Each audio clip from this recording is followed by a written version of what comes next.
আপনি কি জানেন একজন মুসলিম হিসাবে অন্য মুসলিম ভাইয়ের ওপর আপনার 5টি জন্মগত অধিকার বা হক রয়েছে?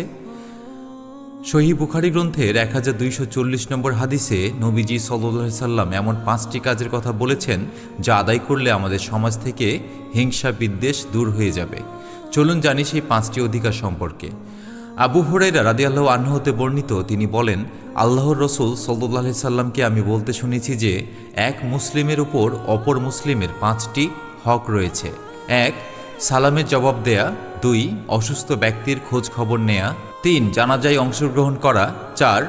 দাওয়াত কবুল করা। এবং 5. হাজিদাতাকে খুশি করা, অর্থাৎ আলহামদুলিল্লাহ জবাব দেয়া। আব্দুর রাজ্জাক রহমতুল্লাহ আলাইহে আমর ইবনু আবু সালামা রহমতুল্লাহ আলাইহের অনুসরণ করেছেন।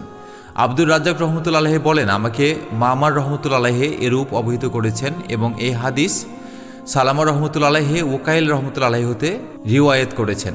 সালামের উত্তর দেওয়া থেকে শুরু করে অসুস্থ ভাইয়ের খোঁজ নেয়া, এই ছোট ছোট কাজগুলো আমাদের নেকির পাল্লা ভারী করবে ইনশাআল্লাহ। আমরা যদি এই হকগুলো আদায় করি তবে আল্লাহ আমাদের পারস্পরিক ভালোবাসা বাড়িয়ে দেবেন। আল্লাহ আমাদেরকে একে অপরের প্রতি দয়ালু হওয়ার তৌফিক দিন। আমিন। জাযাকাল্লাহু খাইরান।